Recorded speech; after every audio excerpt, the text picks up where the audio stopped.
As soon as the Drake and Kendrick stuff started, I was wondering, is it countdown till Kendrick calls him a pedophile? Like, it's right there. If that were a countdown, that countdown went quick. Yeah, I was like, they dropped the ball at 8 there. Yeah. They're like, 10, 9. Oh, it's gone.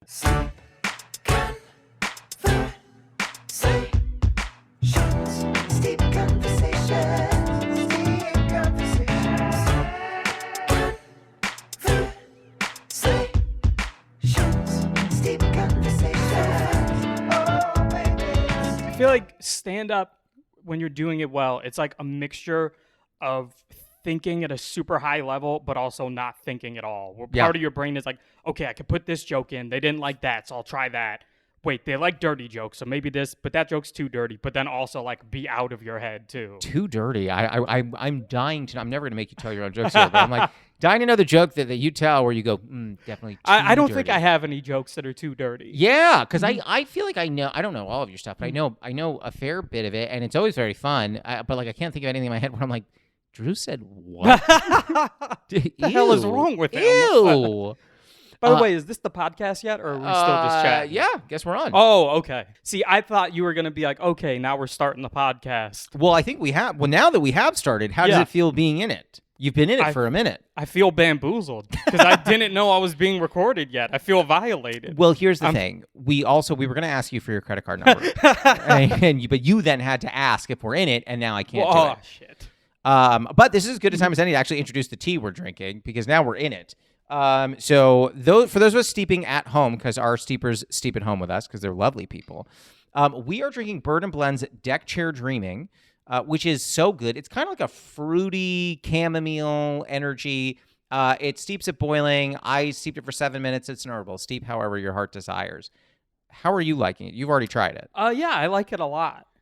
Like I said, I like tea. I don't know a lot about it, if that makes sense. It does. Like I don't know the different kinds but every tea I've had, I've been a fan of. You know, it's funny. We have some people on here who very much give us a response like you, which is like, hey, I'm open to it. I enjoy it. I just don't know a lot. And then we have other people who are like, it tastes like someone soaked pennies in water. I hate it. Do you not? So in the mornings, you're a coffee guy? I'm typically a coffee guy or a Red Bull guy. I've been trying to wean off caffeine, but I've been trying on and off for years, but it's just so hard to give up caffeine. Red Bull's like choosing violence to me. Yeah. In the morning, morning. You're rolling out of bed, presumably, maybe you're working out, maybe you're showering, but like when you're getting started in your day, you're like, let me crack a Red Bull? Yeah. You're insane. And I don't know, you know what it was? I used to have coffee every morning. And then at one point, my coffee, machine was broken, so I got a Red Bull because I wanted caffeine. Okay. And then I just became a Red Bull guy. And I used to hate the taste of Red Bull. I do. Yeah, but like I don't know. It's addictive. Apparently, they'll drop off free cases of Red Bull to college campuses because they know they can get you addicted if it's free. Is that true? Yeah, that's what I've heard. I don't know if it's true. A friend told me that, and I believed it. But here's the thing. I believe you. So if you believe him, it's and just I believe you. Chain reaction of lies. Yeah, it's weird because I was so sure the Earth was round, and then I met you, and a lot of people who are listening don't know this. You convinced me the Earth was flat, and I was like, It is, by the way. Google it. That's a very Drew Landry thing. I want everyone to associate your name with the fact that the Earth is flat. Please know that. No, but what we were talking about off mic, that you are from Baltimore, and I do find, being a New Yorker, that like I think I relate more to East Coast comics, which is probably 100% in my head and all bullshit.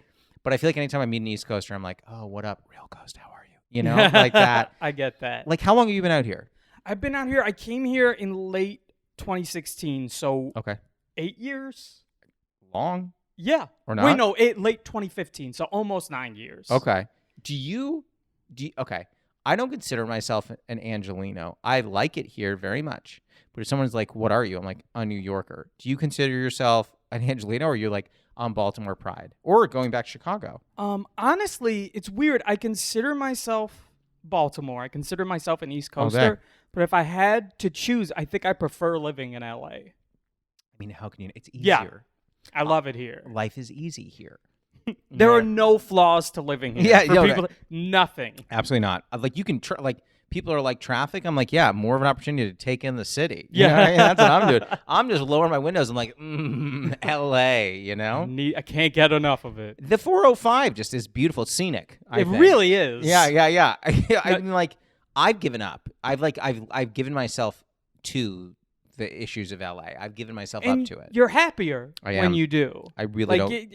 Wherever you live, there's going to be downsides and upsides. It's 100%. Just about, do the upsides outweigh the downsides? And I feel like they mostly do here. I think so. Yeah. Here's the thing. Someone can, you can have someone swinging an axe outside of your house. This happened 2 nights ago where I live. You can have that. And you can also have, what you think are gunshots nearby that happened probably about 6-7 nights ago, and that was not the fireworks of July 4th. You can have all those things, and you can also be in a lot of traffic and all this kind of stuff, and then see a road rage incident, with some guy just punching someone on the ground outside of his car. That was about 3 weeks ago. You could see these things, but when you're in the sunshine, do any of them matter? Yeah. No. You need to move, by the way. Yeah, I know. Yeah. This? The other thing, so tell me if I'm wrong, but I believe this is correct about you, is that you write. Mm-hmm. And I believe one thing we have in common is you are a hip-hop fan. Yes. How does one get into, because this is baffling to me, how does one get into comedy hip-hop writing? That seems like oddly a tiny little niche. Yeah, unbelievably tiny niche. It all kind of happened organically. So for years, I wrote the humor section for our rap website called DJ Booth. That was my job for years. But the way that came about is I was writing articles on Medium, if you know Medium. I've heard of it, yeah. Yeah, it's like YouTube for writing. Anyone can put something up. And I was writing a lot of satire articles and a lot of articles about rap because those are the two things I like, and a lot of them intersected. So they were just funny articles about rappers. And I wrote one that went viral out of nowhere and became a meme. It was, I have a theory that Donald Glover and Childish Gambino are secretly the same person. Jesus Christ. Yeah. This is in 2016, I want to say. And some people actually were probably like, he is though. Yeah. Oh, a lot. You would be surprised. The most obvious satire, people won't get it. They'll be like, it is it. What do you, there was another one. This isn't rap related, but when Charles Manson died, I wrote something like, I discovered that Charles Manson has cult allegations or something like trying to cancel the recently dead. I saw that. And people are like, "What? That's what he was famous for, you idiot." And it's so fun to watch. But my favorite thing is when people know but they do play along. On the Childish Gambino article, someone just said, "This feels racist." And that was But that is amazing. By the way, it's funny that you said Childish Gambino. I don't know if you know what the sweatshirt that I'm wearing here. Oh, I mean, I picked up that's the name of a Gambino song. I didn't realize it was a Gambino. This is a shirt. It's a tour sweatshirt from. Hell yeah, nice. From back in, but that's nuts. Okay, wait. So you write that article, and obviously there were a bunch of clonkers out there who are just like, what? But other people who got it were just like, come write for us.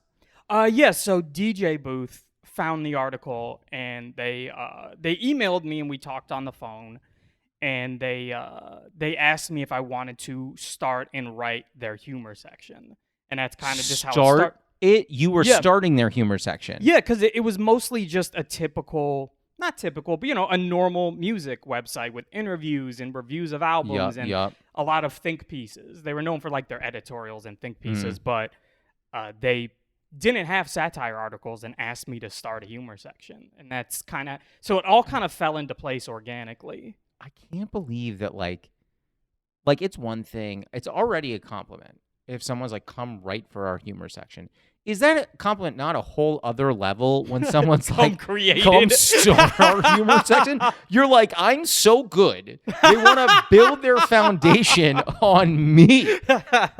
My God. Were you just like, all right, what do you pay? Sounds good? Or oh, yeah. I mean, I was already a fan of the site, too. Okay. And a year before, I had submitted to them, trying to write for them, but just to write normal, serious think pieces. I wrote an editorial that I submitted to a few websites that was serious. It wasn't satirical, and they never got back to me. And then, a year later, they contact me to write a humor section. But I think it's such a specific niche that I was their only humor writer. It's not like I recruited other ones. That was going to be my literal next question. Was like, I'm shocked you didn't go to all your comedy friends. Yeah, I'm putting together a team. It's kind like a montage. It's like Ocean's 11. Yeah, all right, we're going to need one. Son of a bitch. We're going to need one Tarvella. We're going to need what? Like that kind of thing. So you just did the whole thing on your own the whole time. Yeah. Are you still doing it? No, it stopped during COVID. But in terms of hip hop writing, for a while after that, for like a year or two, I wrote for this YouTube page called Hip Hop Madness.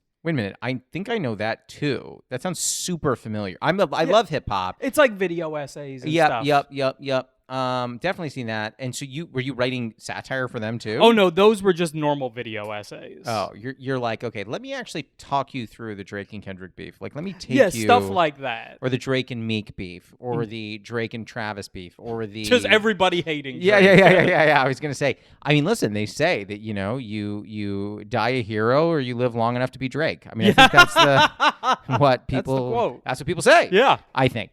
My challenge with all these beefs, number one, I don't eat meat, but the challenge with all these beefs, truly, a terrible dad joke. God damn it. Terrible dad joke. My problem with all these beefs is like, it makes it less, like, you inherit whoever's losing the beef, you inherit the shame if you're listening to the loser's music. Oh, so, yeah. I like Drake. And he's talented. Yeah, but like if I'm listening to, whatever the fuck, if I'm listening to like Thank You Later or something like that, like really back before the beef. Oh, way before. And then someone hears it, they go, you're getting bodied, dude. Yeah, it's like, what? I'm not Drake. Yeah, I'm like, I'm not in there like A minor. And I'm like, that's not me. That's not me. I didn't do that. Yeah. My question is, do you think, because I can't decide, do you think Drake can come back from this? Because I feel like he can, but he can never fully come back from this. I feel like there's always going to be an asterisk next to his name. My feeling on that is like, look at okay. Like, Dave Chappelle went after trans people, and then he was selling out Madison Square Garden. Ricky Gervais was not original. He decided to go for trans people, too. And then he was selling out all these places as well. Like, Jerry Seinfeld came out saying comedy's too politically correct, and everyone who does all this shit, you're all woke, and I hate it. And he's selling arenas. I'm not nervous for Drake. I don't know if he's going to be... But on that, sorry to interrupt. No, go, interrupt. Do you think there's a chance that Drake tries to be an anti-woke guy now? No, he can't. Yeah.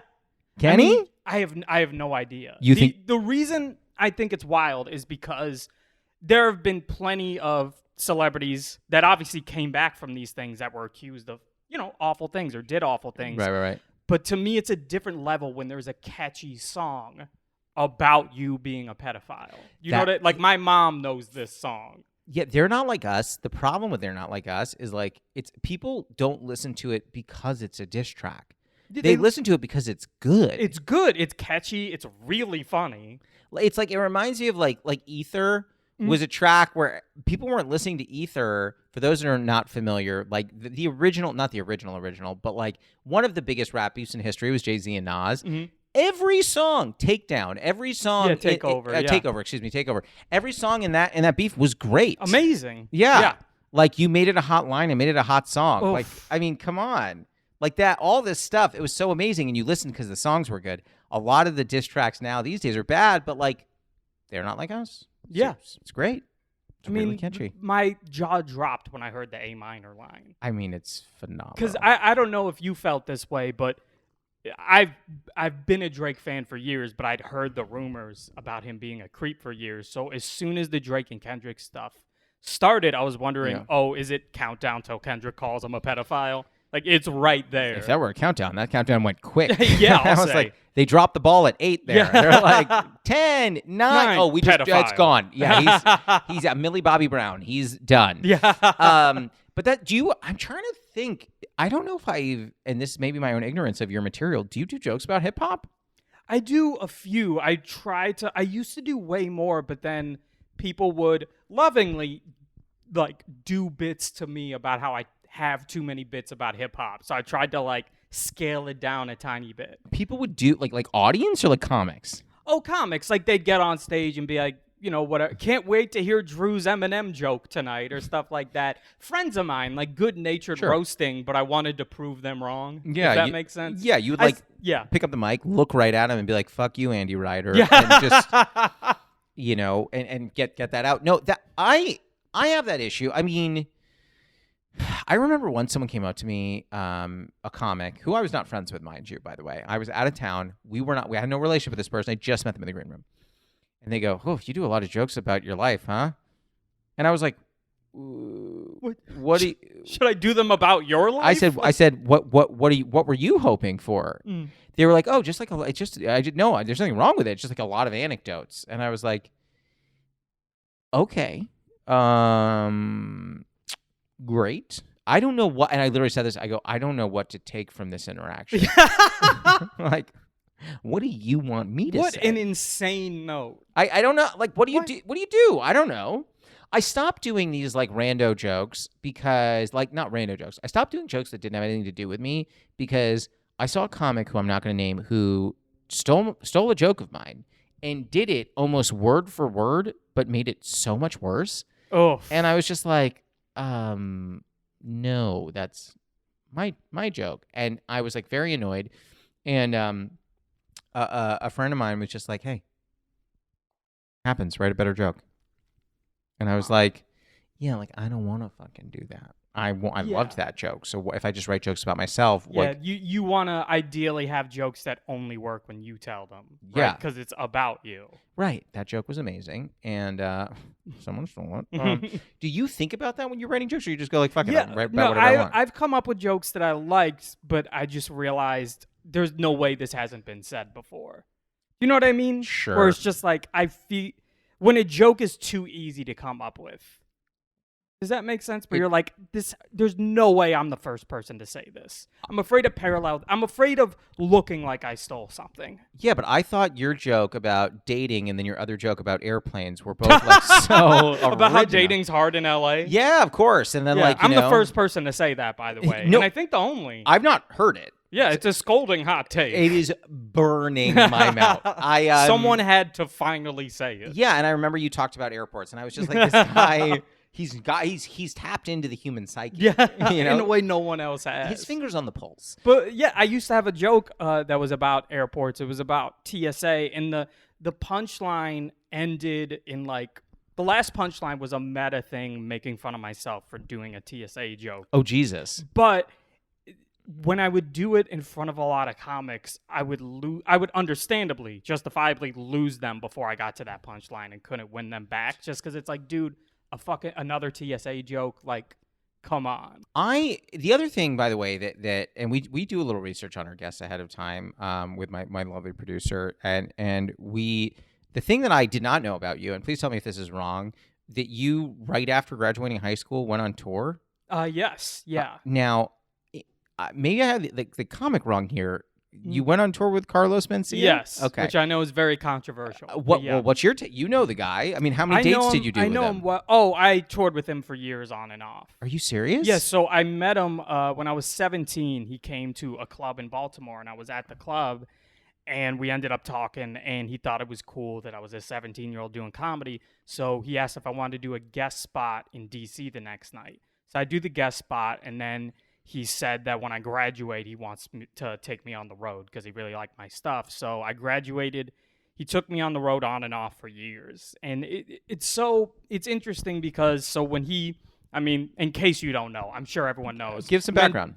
Carlos Mencia very famously got canceled for stealing jokes. I don't know why I'm saying it to the camera. Like, it's no longer like my fellow Americans. Yeah. Listen, when Drew runs for president, he's going to be good looking down the barrel. And my whole platform is defending Carlos Mencia. I wasn't going to say anything, but that's always what it's been like to me. Yeah. But so when he got canceled, when he got called out for stealing with Joe Rogan and all that, I didn't know him yet. I met him in 2011 after he had kind of had his downfall for the most part. Got it. And the way he always talked about it with me is he would essentially just be very humble. He'd be like, at the height of my fame, I was an asshole to a lot of people. I did a lot of shitty things. I was just a piece of shit. and I got what I deserved, and I'm okay with it. So he's always been very, very, very humble about it.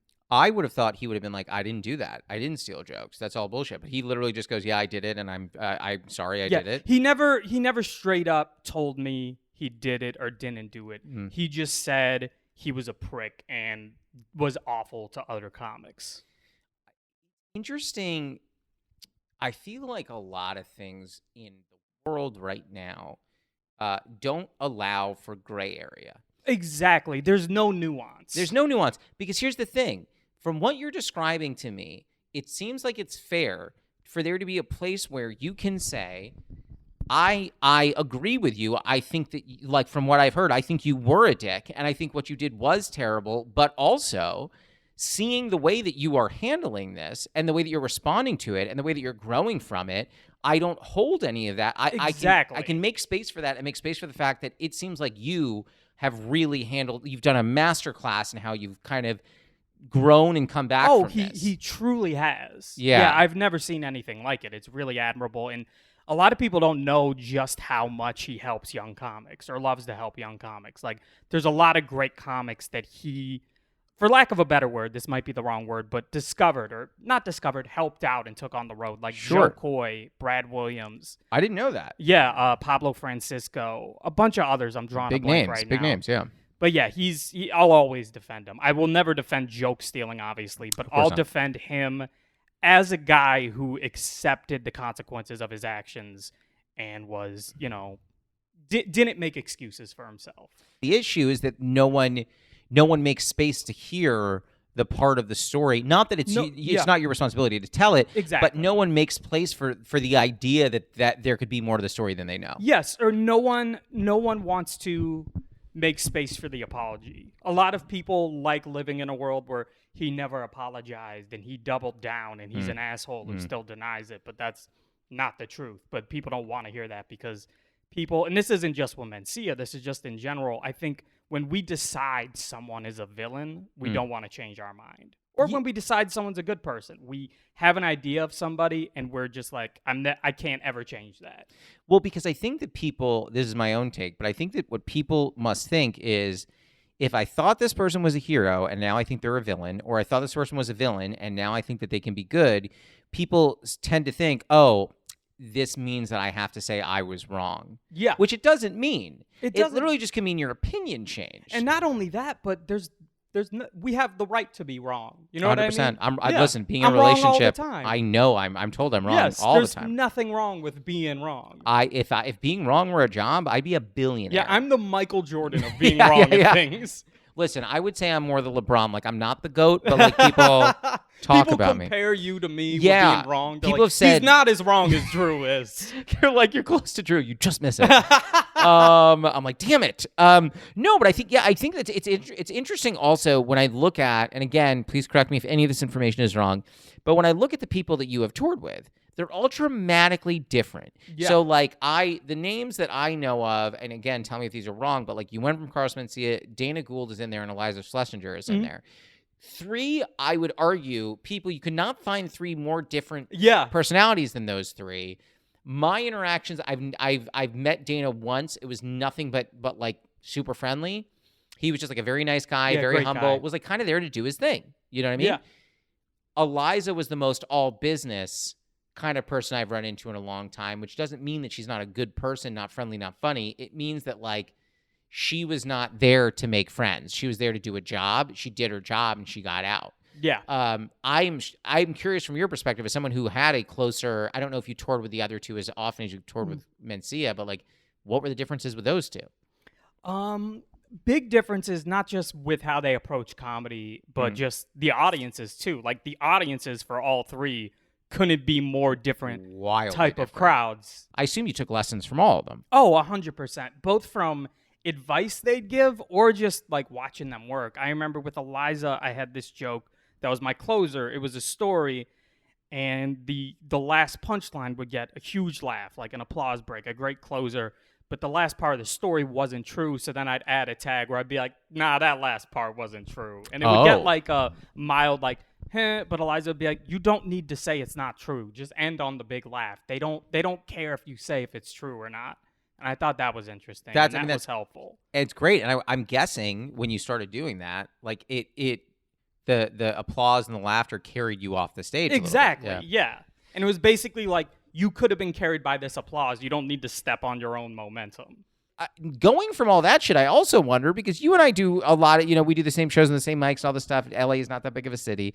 Like, do you go in to do a fucking like bar show for 20 people and go, all right, this is a different show, just as important as the shows I was doing in front of hundreds of people. This is fine. Do you ever like in your mind go, fuck? It's a roller coaster where I feel like the way comedy is, at least with me, I'll have a show that makes me feel like a rock star, and then the universe is like, whoa, whoa, whoa, calm down. We got to give him the worst show of his life right now.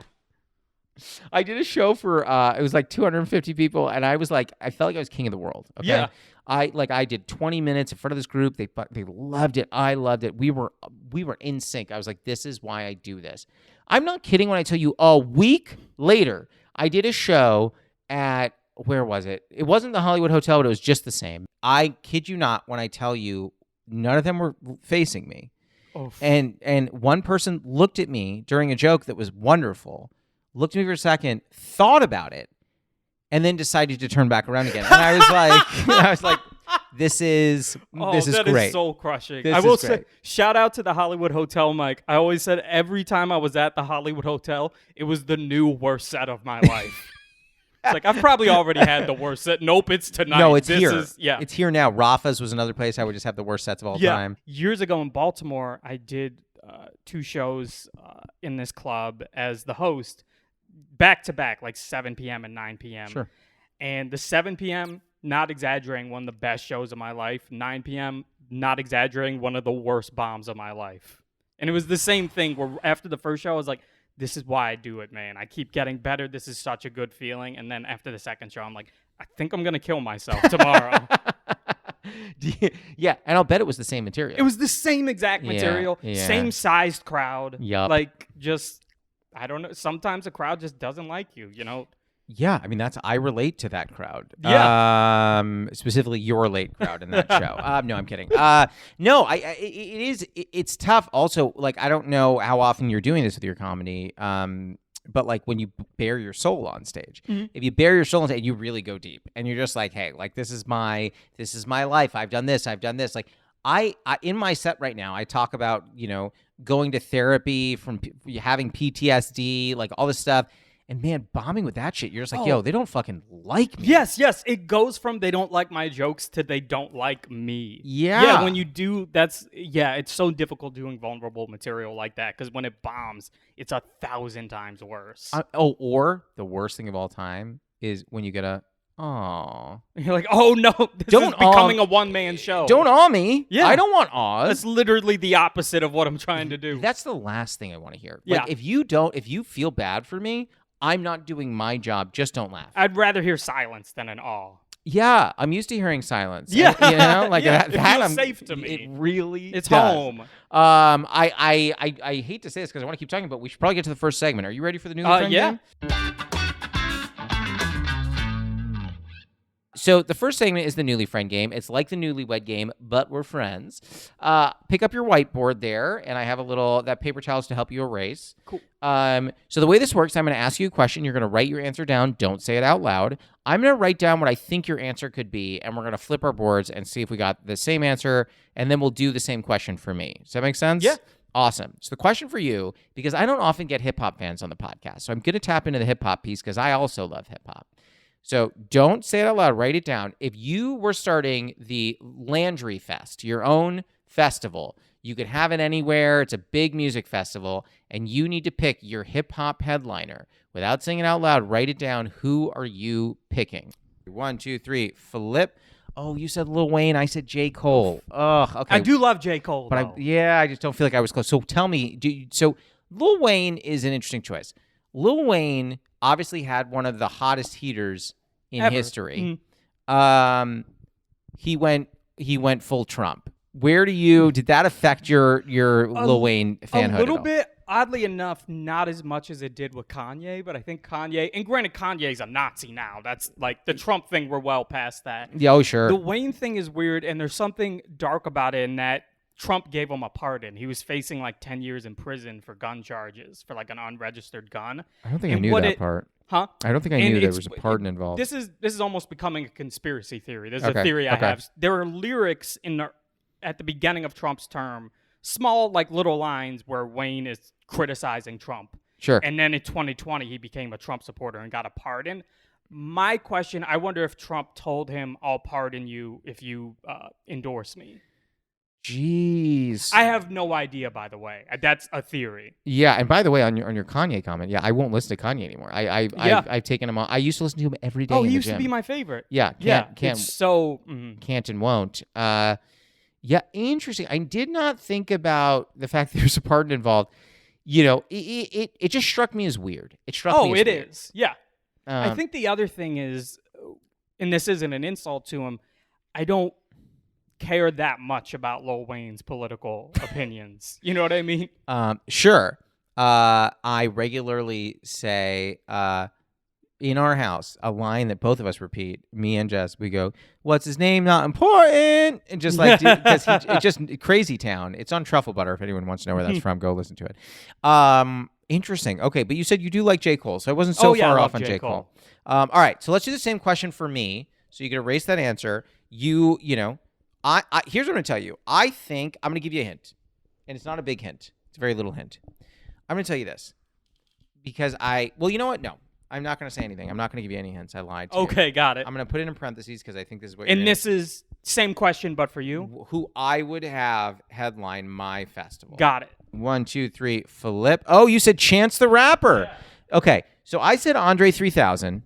I thought you were going to say Childish Gambino. That was almost my guess. But then I thought it's too easy. There's no way it's that. My hint was going to be I'm not going to write that. Yeah. So Chance the Rapper, here's what I'll say. Chance the Rapper, amazing. Big Day, Jesus Christ. Oh, awful album. Well, here's the thing. I loved All Night. I thought All Night was a great song. And there was one that he did with In Vogue that was kind of fun. But yeah, that was a terrible album. Yeah. And so I would be scared he'd play stuff off of that. I think he knows better at this point. Like if he were just doing acid rap, I would be like, acid rap and coloring book. But I feel like most rappers have most artists in general have at least one bad album.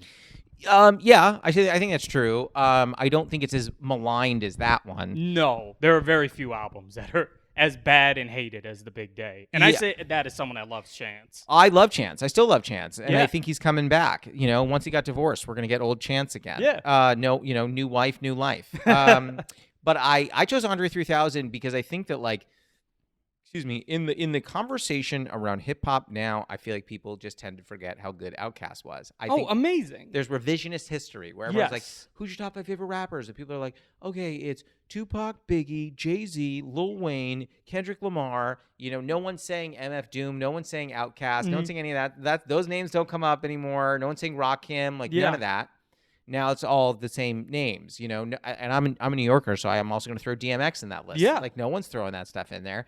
So I love Andre 3000 minus this weird flute situation. Yeah, which I think is so funny. It's amazing. I think it's people wanted him to drop a solo album for decades, and I love that he's like, okay, I'm gonna, but it's me playing the flute. Don't you want to, as a comic? Okay, so you already, and you can put the board down. That's the whole segment. You did great. We didn't get a single point, but you did great. You can put it on the table. You don't have to keep it here. I don't want you to feel hamstrung by the board. I was gonna say you have already released a special, but it's almost like, don't you want to now just be like, and my next special is silence. Yeah, I'm gonna do 30 minutes of silence. But I do want to talk about the special a little bit. Amazing. Oh, thank you. I loved it. I watched it. To be perfectly honest, I didn't watch it right before this. I watched it actually way back when it was out. Thanks. I should have rewatched. But I saw it originally. Amazing. How do I put this?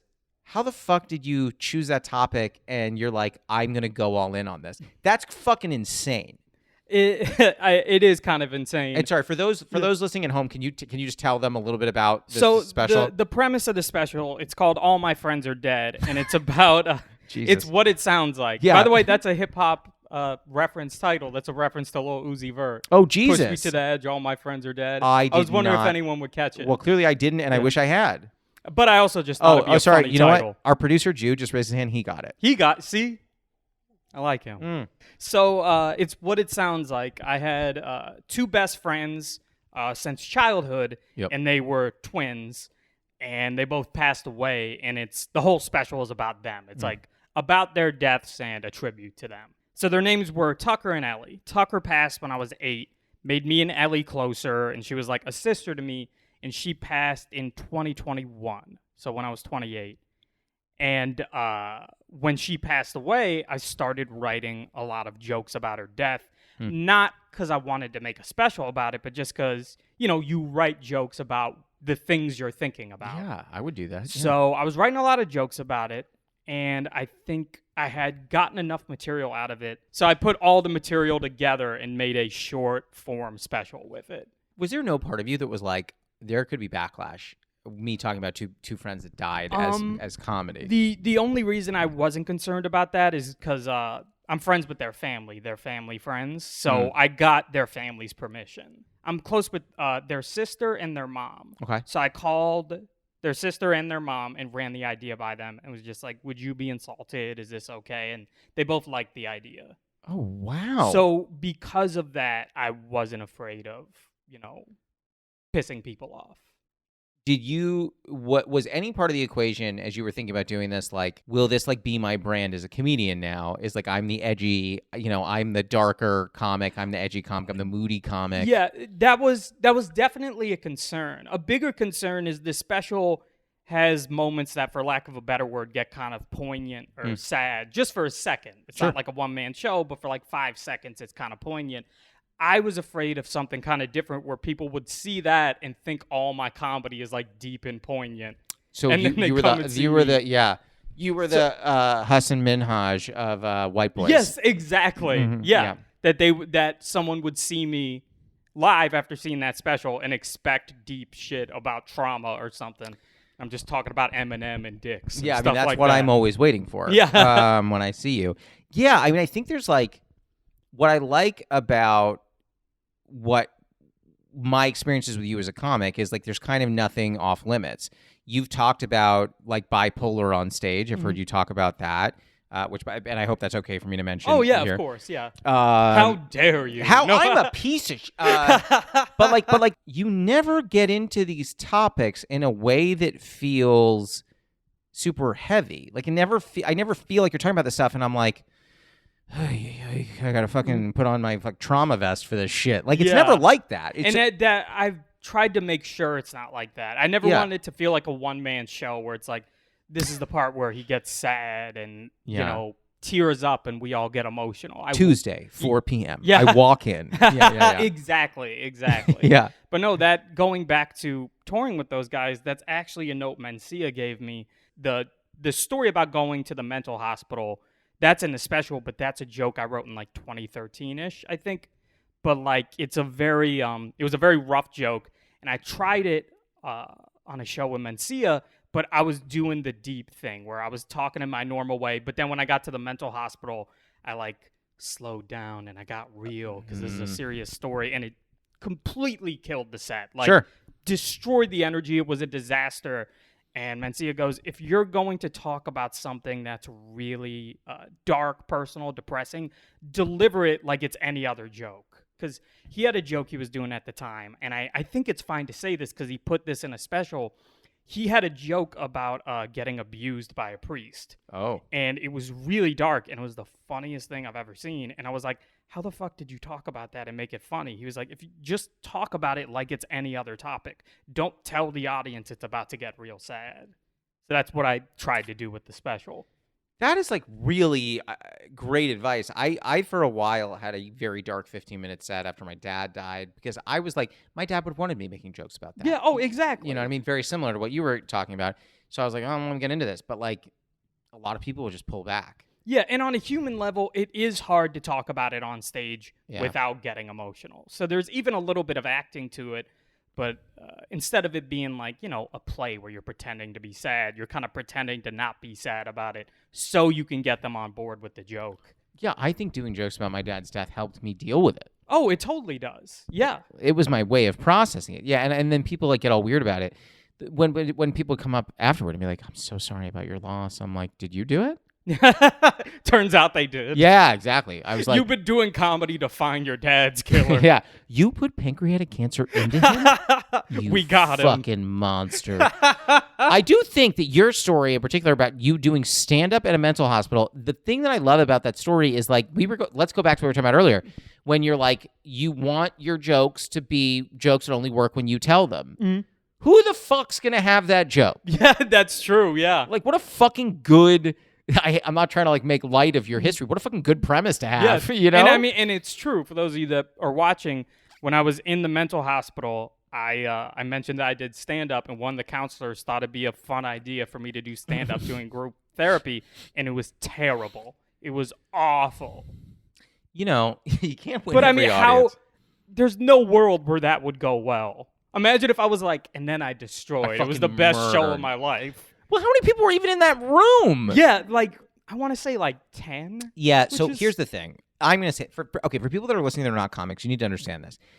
It is harder to make a group of 10 people laugh than it is to make a group of 1,000 people laugh. Unquestionably. And especially if it's 10 people in a mental hospital. Like, they're in this room because they're suicidal. And they're like, you're making it worse, Drew. Stop it. And they came to this group therapy to talk about their problems, and instead they're going to watch a guy talk about Tinder. I wish someone were in the room who just like, they're like, okay, I was feeling suicidal before. Put me on watch because this set, They give me the light. Oh my They're like, God. come on, wrap it up. Oh my God. If someone in group gave you the light, I would have fucking died. That in itself is a great premise. Yeah. You know, you're doing jokes in a mental hospital and group therapy, and someone gives you the light. who, by the way, didn't know what the light was. They just knew this feels right. They knew instinctively, like, I feel like I should do this. Let me flash this light at the back, make sure he sees it. I do think that's incredible. You only did it that one time, I think, right? And you were like, I'm never doing that shit again. Oh, the stand up in the mental hospital? Yeah. Oh, yeah. Am I crazy? I would imagine you're not going to get back up. I made that my new thing. I tour mental hospitals. Listen, if it pays well enough, I'll do it. Yeah. There's nowhere. If someone, okay, the only place I'd say I'd be scared to do this is in a prison. But like, you know what? I did do stand up in a prison, and that was actually amazing. What the fuck is your life? Wait, it was this like. Do I know this? I don't think I knew this. It was like this charity type thing, this organization that puts on shows at prisons because the prisoners have nothing to do. And it was a comedy show at a prison, and it was genuinely amazing. Can I ask a really offensive question? Yeah, of course. Were you like gated or like protected from? No, it was outdoors, but we weren't. I think it was the nonviolent offenders, or the people that have been behaving well. But I saw one of my favorite moments ever at a comedy show. I wish I could remember the comic's name. I can't. But this woman was doing a set and roasting all of them and killing. I was up first. I didn't even mention I was at a prison because I didn't want to like try to riff and book. Yeah, but that's what I was asking. Are you protected? But even by chicken wire. It turns out they liked when you made fun of them, and this one comic is just roasting the shit out of them, killing. And this one convict gets up to leave, not in an angry way, just like he had somewhere to be, I guess. And she goes, "Where the fuck are you going? Home?" And I literally couldn't breathe. It's like one of my favorite moments I've ever seen at a show. Tell me he laughed. Oh, he cackled. Yeah. I mean, that's fucking hilarious. What? How the fuck did that opportunity come into your lap? Where they're like, "Hey, Drew, want to come to a prison?" There's this comic. Do you know Michael Coyler? No. I think he was the one that put it on, and he hit me up about it. And was there any part of you that was like, I don't know about that? He was so comfortable and confident about it that I didn't really think twice about it until I was there. That's when it dawned on me, like, this is weird. And I also Ubered there, and it was so weird to Uber to a prison. You Ubered to a fucking prison, Drew? What is wrong with you? And I didn't believable. I just put the address in, and I didn't mention it was a prison to the Uber driver. So then once we were pulling up, he's like, "Is this a prison?"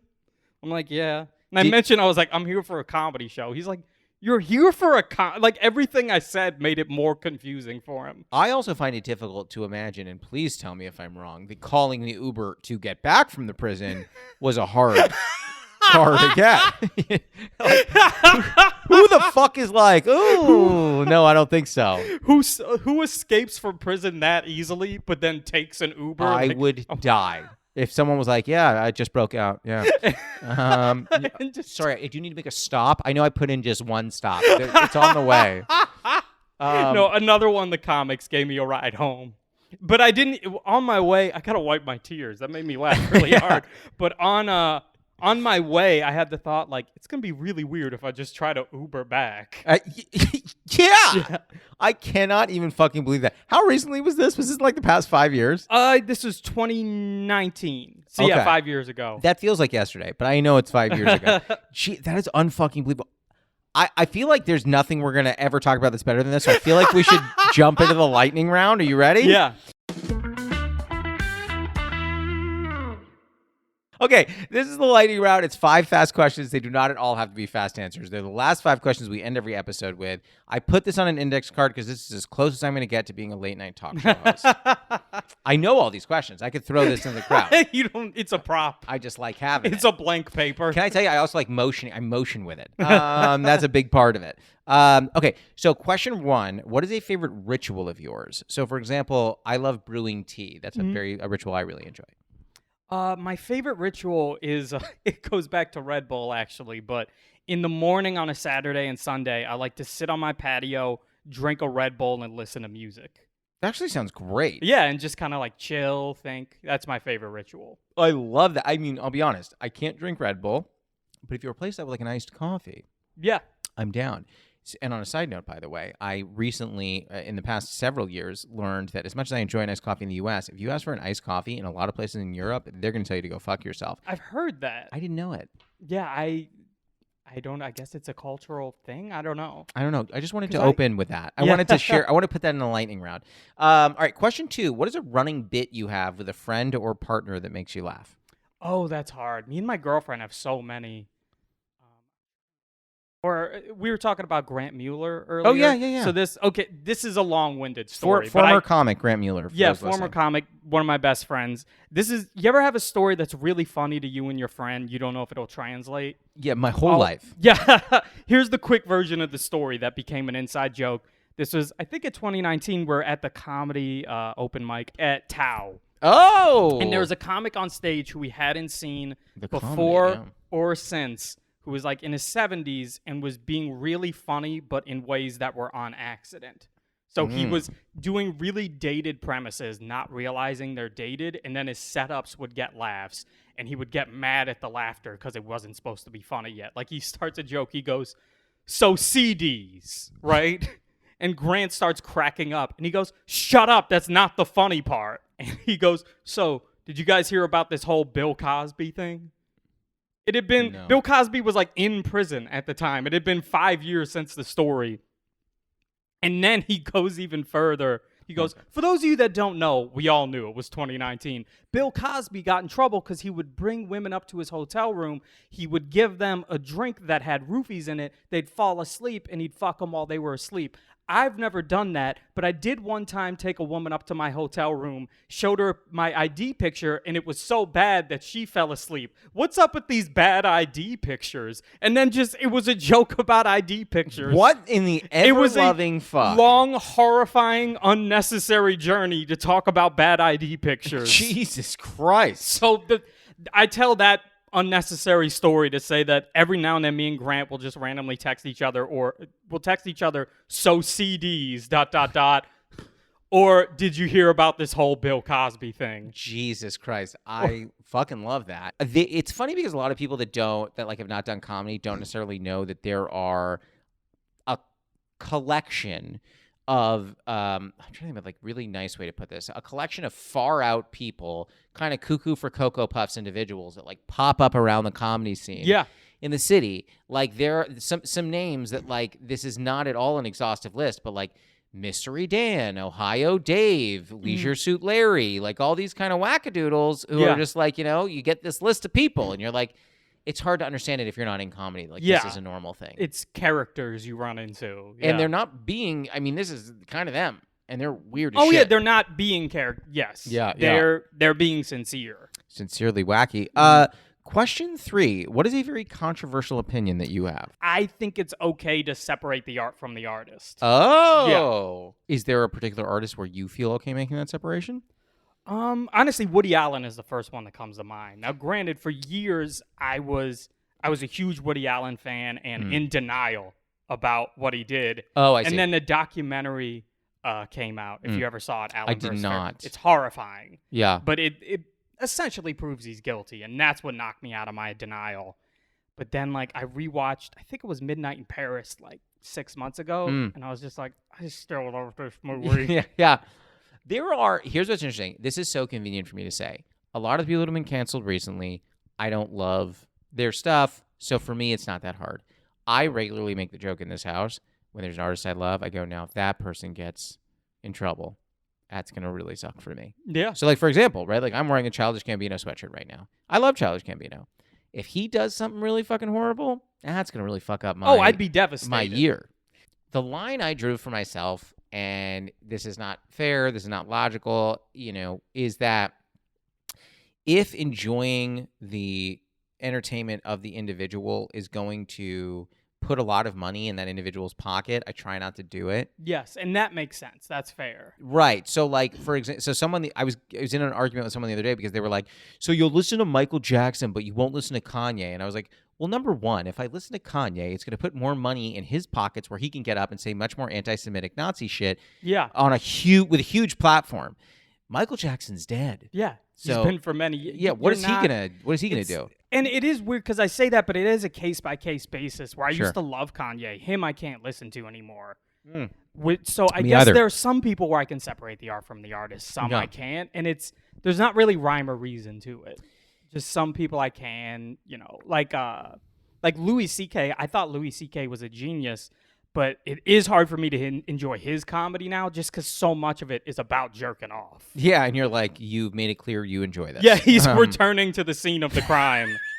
What a way to put that. Yeah. All right, question 4. Have you ever experienced imposter syndrome? And if so, is there one particular moment that really sticks with you? Oh, honestly, all the time. I don't even know where to start. Oh, you don't know? Nonstop. Oh, yeah. Imposter syndrome? Yeah. Oh, all the time. Especially when I first came to LA. If I were to choose a specific instance, I'd say just my first few months in LA. You were just like, I don't fucking belong here. Exactly. Well, just going to mics and or I remember I came here and I'd go to the mic at the Comedy Store, and I'd also go to watch shows at the Comedy Store, and I'd watch these amazing shows in the main room with all these big names and be like, who the fuck do I think I am trying to perform in this same building?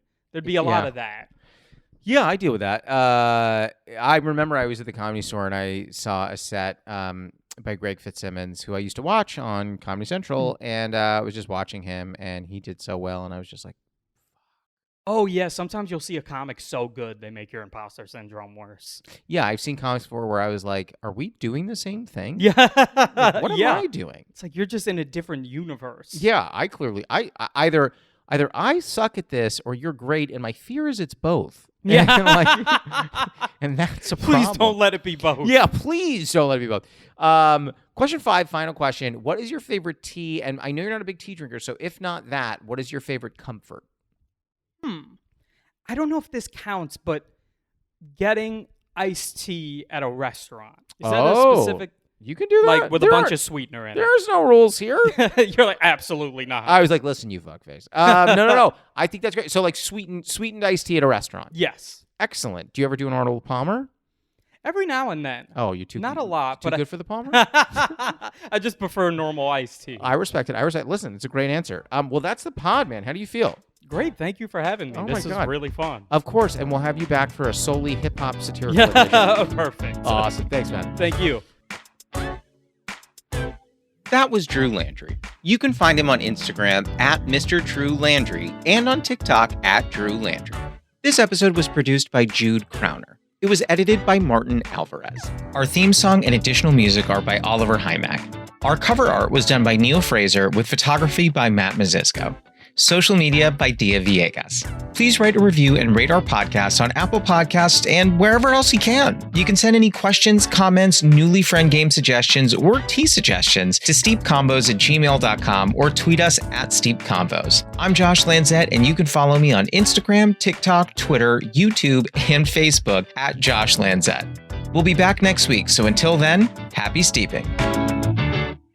I remember once I heard her in an interview. She goes, "Listen, my opener, Drew Landry." As soon as I got rid of him, things took off. Yeah, because everyone that would come to my shows would be like, "Ugh, is this the guy from like DJ Booth?" And I would always be is like, this the fucking Gambino guy? "Ugh."